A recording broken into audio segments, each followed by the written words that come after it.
Hello दोस्तों, नमस्कार। स्वागत है आप सभी का एग्जाम धुन में।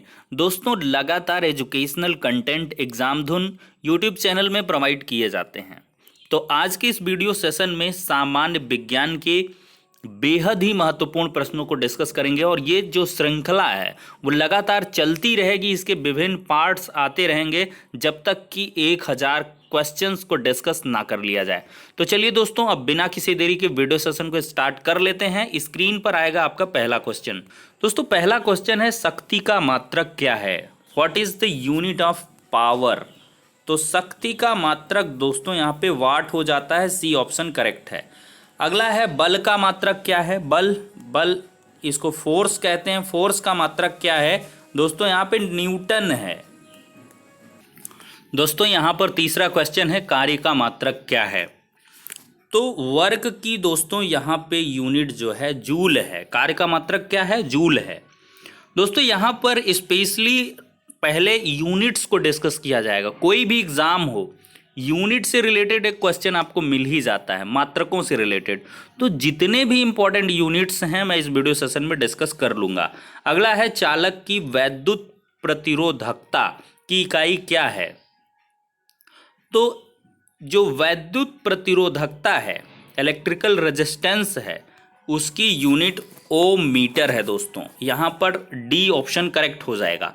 पीसीएस 2016 का एक क्वेश्चन है, चालक की वैद्युत प्रतिरोधकता। याद रखिएगा दोस्तों, आसान क्वेश्चंस के बाद डिफिकल्ट भी आएंगे यहाँ पर।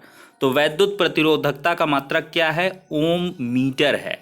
और सिर्फ प्रतिरोध का मात्रक, रेजिस्टेंस का मात्रक क्या है? ओम है। चलिए अगला क्वेश्चन है, प्रकाश वर्ष किसकी इकाई है? लोग गलत करते हैं, प्रकाश की तीव्रता की लगा देते हैं। जो स्पेशली साइंस स्ट्रीम के नहीं हैं उनके लिए दिक्कतें होती हैं। तो प्रकाश वर्ष दोस्तों यहाँ पर यह दूरी का, किसका? डिस्टेंस का मात्रक है। डिस्टेंस की यूनिट क्या है? प्रकाश वर्ष। ठीक है, पांचवा क्वेश्चन का ए ऑप्शन करेक्ट है। अगला लेते हैं, एक पारसेक तारों संबंधी दूरियां मापने का मात्रक है। ये किसके बराबर है?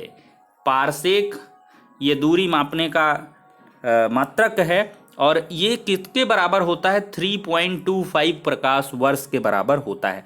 दोस्तों क्वेश्चंस का अगर आपको ऑप्शन सही मालूम है तो आप लोग इसका कमेंट कर लिया करें। क्या करें? वीडियो को पॉज कर लें, कमेंट करते जाएं। ठीक है दोस्तों, इससे जो है आपका रिवीजन भी होगा और आप कितने पानी पर हैं खुद को आंकलित भी कर सकते हैं। अगला क्वेश्चन लेते हैं, पारसेक किसका मात्रक है? दोस्तों रिपीटेड है, ये दूरी का मात्रक है। एम्पियर मापने की इकाई है। एम्पियर क्या मापने की इकाई है? एम्पियर की अगर बात करें दोस्तों तो ये विद्युत धारा, इलेक्ट्रिसिटी की जो मापने की यूनिट है वो एम्पियर है। दोस्तों अगला है, एक हार्स पावर में कितने वाट होते हैं? एक हार्स पावर का मतलब 1 एचपी।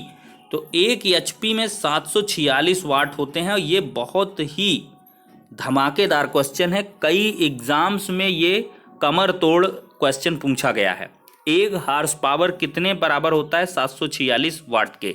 10वां क्वेश्चन लेते हैं, यूकेएसएससी में आया है 2016 में, एक माइक्रोन कितने के बराबर होता है? 1 माइक्रोन डिसाइड करिएगा दोस्तों। 10वां क्वेश्चन इंपॉर्टेंट सा है और इसका सही जवाब होगा 1/1000 मिलीमीटर। 1 माइक्रोन किसके बराबर होता है? 1/1000 मिलीमीटर। तो 10 to the power -3, 10 to the power -3, तो ये लगभग 10 टू द पावर -6 के बराबर होता है 1 माइक्रोन। तो 1 माइक्रोन किसके होगा? 1/1000 मिलीमीटर के। दोस्तों 11वां क्वेश्चन फ्रेम ही कर दिया गया है। 1 माइक्रोन लंबाई प्रदर्शित करता है 10 टू द पावर -6 मीटर को। ध्यान दीजिएगा, सेंटीमीटर नहीं दोस्त, यहाँ पर सेंटीमीटर की जगह 10 टू द पावर -4 हो जाएगा, क्योंकि 1 सेंटीमीटर बराबर 1/100 मीटर। तो इस वजह से यहाँ पे 10 to the power -4 centimetre. 1 kilometre दूरी का मतलब क्या है? 1 किलोमीटर में दोस्तों छोटे छोटे क्वेश्चन हैं, बड़े बड़े घाव कर देते हैं। जल्दबाजी में ठोक के चले आते हैं और फिर इसके बाद पछताते हैं। तो 1 किलोमीटर दूरी, 1 किलोमीटर में कितने होते हैं? 1000 मीटर होते हैं। तो 20वें क्वेश्चन 19 अच्छा ये 12वां क्वेश्चन है, तो 12वें का सही जवाब है सी।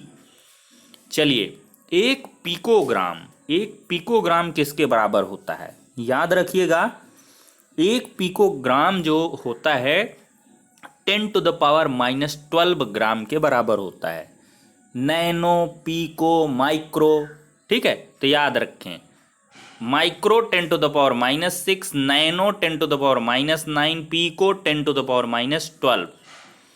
पास्कल किसकी इकाई है? पास्कल। दोस्तों अगर मैं बात करूं तो पास्कल आपकी प्रेशर की यूनिट है। किसकी? प्रेशर की। दाब की यूनिट क्या है? पास्कल है। अगला क्वेश्चन है 15वां, पारिस्थितिक दाब एटमॉस्फेरिक प्रेशर की यूनिट क्या है? जो आपका नॉर्मल वाला दबाव है ना, उसकी क्या है? अलग यूनिट है, पास्कल है। लेकिन पारिस्थितिकी दाब है, अगर पारिस्थितिक दाब जिसको एटमॉस्फेरिक प्रेशर कहते हैं, तो इसकी यूनिट दोस्तों अलग हो जाती है। और इसकी क्या है? बार है। क्या है? बार, BAR, ठीक है। अगला क्वेश्चन है 1 किलोग्राम प्रति सेंटीमीटर दाब समतुल्य है। 1 किलोग्राम प्रति सेंटीमीटर दाब किसके बराबर है दोस्तों? 1 बार के। किसके? 1 बार के, 1 बार के। तेल का एक बैरल कितने लीटर के बराबर होता है? ये पेटेंट क्वेश्चन है, SSC का, PCS में भी पूछा जा चुका है। और एक बैरल में 159 लीटर होते हैं। कभी कभी लोग इस क्वेश्चन को गड़बड़ा देते हैं और 179, उनको 9 याद रहता है, पिछला नहीं याद रहता। 159 लीटर होते हैं, एक कम 160 लीटर। निम्नलिखित में लंबाई की न्यूनतम इकाई क्या है? देखिए आ गया, माइक्रोमीटर, नैनोमीटर, एंगस्ट्रॉन, फर्मीमीटर। इसका आपको नॉलेज होना चाहिए दोस्तों। और इसका जो न्यूनतम यूनिट है वो फर्मी है। यहाँ पे क्या है? Fermi metre. अगला 19वां क्वेश्चन देखते हैं, क्यूसेक में क्या मापा जाता है? बढ़िया क्वेश्चन है। जल का बहाव। क्या? जल का बहाव। क्यूसेक में क्या मापते हैं? जल का बहाव। अगला 20वां क्वेश्चन है, निम्नांकित में से कौन एक वायुमंडल के ओजोन परत के मोटाई नापने की इकाई है? ओजोन लेयर जो है उसकी मोटाई नापने की जो इकाई है दोस्तों वो डॉबसन है। क्या है दोस्तों? डॉबसन। तो देखा दोस्तों, 20 क्वेश्चन और जोरदार क्वेश्चन रहे हैं। 21वां है, मापक यंत्र और पैमाने से रिलेटेड क्वेश्चन लेंगे अब। महासागर में डूबी हुई वस्तुओं की स्थिति जानने के लिए निम्नलिखित में से किस यंत्र का प्रयोग किया जाता है? महासागर में डूबी हो, नदी में डूबी हो, समुंदर में डूबी हो, इससे हमसे मतलब नहीं है। क्वेश्चन की लैंग्वेज चेंज करेगा, फंसाएगा, ललचाएगा, लेकिन आपको अपने पे अडिग रहना है। अगर महासागर में कोई डुबकी वाली वस्तु है, उनका पता लगाना है, तो इसके लिए सोनार का प्रयोग किया जाता है। किसका दोस्तों? सोनार।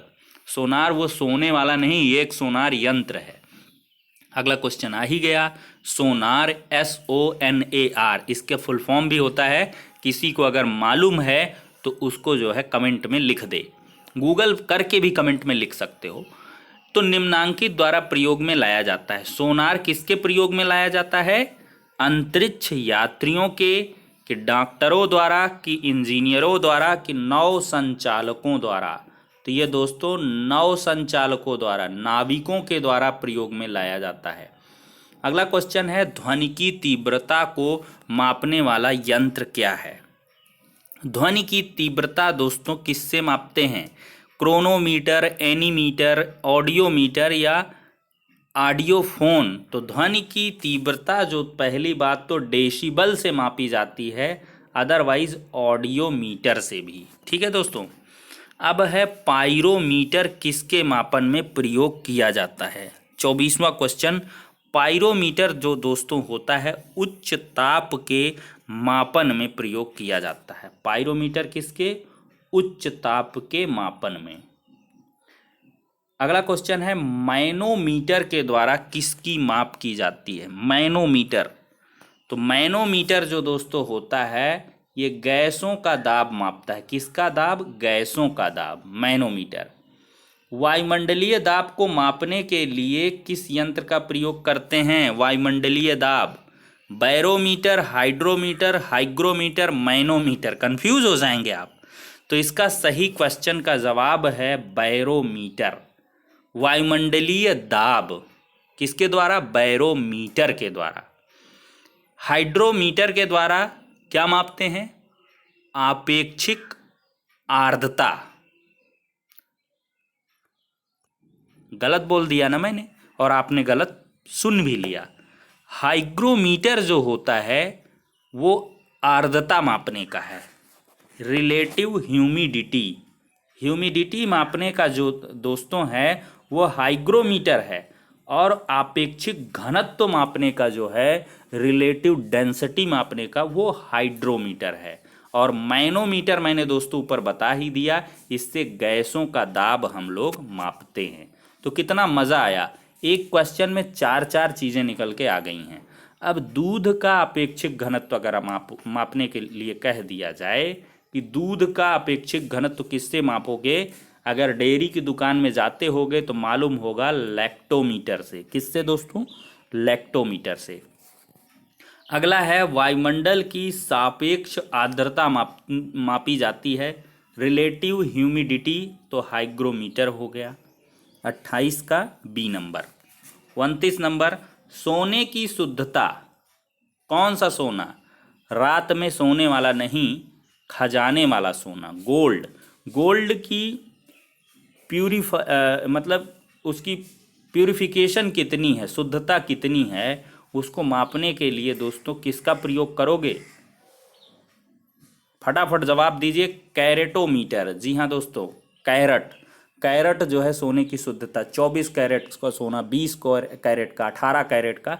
तो इस प्रकार से कैरेटोमीटर के द्वारा सोने की शुद्धता मापते हैं। रक्त दाब किससे नापते हैं दोस्तों? स्फिग्नोमैनोमीटर। बहुत इंपॉर्टेंट है। रक्त दाब नापने की इकाई क्या है, या यंत्र का नाम सारी क्या है? स्फिग्नोमैनोमीटर। फिर है प्रकाश की तीव्रता नापने के लिए जिस उपकरण का प्रयोग किया जाता है उसे क्या कहते हैं? प्रकाश की तीव्रता मापने की यहाँ पे बात की जाती है दोस्तों, तो लक्स मीटर। प्रकाश की तीव्रता किससे मापोगे? लक्स मीटर से। किससे? याद रखना, लक्स मीटर। राडार का उपयोग किसमें किया जाता है दोस्तों? महत्वपूर्ण सा क्वेश्चन है राडार।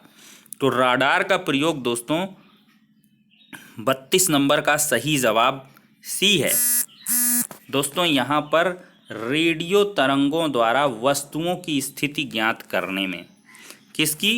रेडियो तरंगों द्वारा। राडार में कौन सी रेडियो तरंगे यूज होती हैं? कंफ्यूज मत हो जाना। ध्वनि तरंगे, प्रकाश तरंगे देख के ललचाएंगे, आपको गलत करवाएंगे, लेकिन आप उलझेंगे नहीं, सुलझ के करेंगे। राडार में रा से राडार, रा से रेडियो तरंग। तो रेडियो तरंगों द्वारा वस्तुओं की स्थिति बताओगे। कौन सी राशि से रिक्टर पैमाने पर मापी जाती है? दोस्तों 33 नंबर का सही जवाब बताना है आपको। CGPS, छत्तीसगढ़ PCS, ये 2016 का क्वेश्चन है। भूकंप की तीव्रता क्या मापते हो? रिक्टर पैमाने पर क्या मापोगे? भूकंप की तीव्रता। दोस्तों 33 नंबर का सही जवाब सी है। 34 नंबर है भूकंपों की तीव्रता। रिपीटेड क्वेश्चन हो गई, रिक्टर पैमाने के द्वारा हो जाएगा। 35 नंबर का है भूकंप मापी यंत्र। भूकंप मापी यंत्र की बात करूं दोस्तों तो ये आपका सीस्मोग्राफ है। क्या है दोस्तों? सीस्मोग्राफ। फिर है क्रेस्कोग्राफ। किसके मापने का एक यंत्र है? क्रेस्कोग्राफ। 36 नंबर, और ये पौधों की जो वृद्धि है उसको बताता है। कौन? क्रेस्कोग्राफ। दोस्तों 37 नंबर मैकेनिक्स के क्वेश्चन लेंगे। वॉशिंग मशीन का कार्य सिद्धांत क्या है? वॉशिंग मशीन अपकेंद्रण, अपोहन या उत्क्रमण, परासरण या विसरण? तो अपकेंद्रण, सेंट्रीफ्यूगल फोर्स के कारण, सेंट्रीफ्यूगेशन यानी कि अपकेंद्रण विधि द्वारा वॉशिंग मशीन ये इस सिद्धांत पर कार्य करती है। दोस्तों 38 नंबर, निम्नलिखित में से कौन सी राशि सदिश राशि नहीं है। सदिश राशि कौन सी नहीं है? 38 नंबर का सही जवाब है आयतन। जी हाँ दोस्तों, आयतन जो है वो वेक्टर क्वांटिटी नहीं है। कौन सी एक सदिश राशि है? दिल्ली पुलिस 2015 का क्वेश्चन है, which one of the following is a vector quantity. तो वेक्टर क्वांटिटी जिसमें परिमाण और दिशा दोनों होगा, तो 39 नंबर का सही जवाब है दोस्तों ए, संवेग। संवेग में क्या होता है? द्रव्यमान गुणे वेग, P बराबर mv। तो पदार्थ के संवेग यानी कि मोमेंटम और वेग के अनुपात में कौन सी भौतिक राशि प्राप्त होती है? तो दोस्तों यहाँ पर 40 नंबर का सही जवाब है द्रव्यमान। P बराबर mv होता है, तो द्रव्यमान बराबर P/v, मतलब संवेग और वेग के अनुपात से क्या हमें मिल जाएगा? द्रव्यमान। एयरफोर्स 2017 क्वेश्चन है, आपको छुटपुट क्वेश्चन भी इससे बनने के लिए आ जाते हैं कि उसमें कोई एक मिसिंग क्वांटिटी रहेगी, 2 देगा, तीसरा पूछेगा। तो इस वजह से दोस्तों हमने 40 क्वेश्चन डिस्कस कर लिए हैं। वीडियो सेशन लंबा हो जाएगा, इस वजह से 15-15 में शिपिंग करेंगे और 40-40, 50-50 क्वेश्चन करते करते हम 1000 के आंकड़े को छुएंगे। और जब 1000 क्वेश्चन, इसमें फिजिक्स के हम क्वेश्चन पहले डिस्कस करेंगे, फिर केमिस्ट्री के, फिर जूलॉजी, बॉटनी, बायोलॉजी, सबके क्वेश्चन इसमें आएंगे। और आप विश्वास मानिए, इन 1000 क्वेश्चन को आप पढ़ लेंगे और साइंस का कोई भी पेपर है, चाहे एडिड जूनियर का हो, चाहे यूपी टेट का हो, चाहे सुपर टेट का हो, धड़ाधड़ मारोगे और 100% आपको सफलता मिलेगी। तो चलिए दोस्तों, अब वीडियो सेशन को एंड कर लेते हैं, नेक्स्ट वीडियो में मिलते हैं, तब तक के लिए शुक्रिया, धन्यवाद।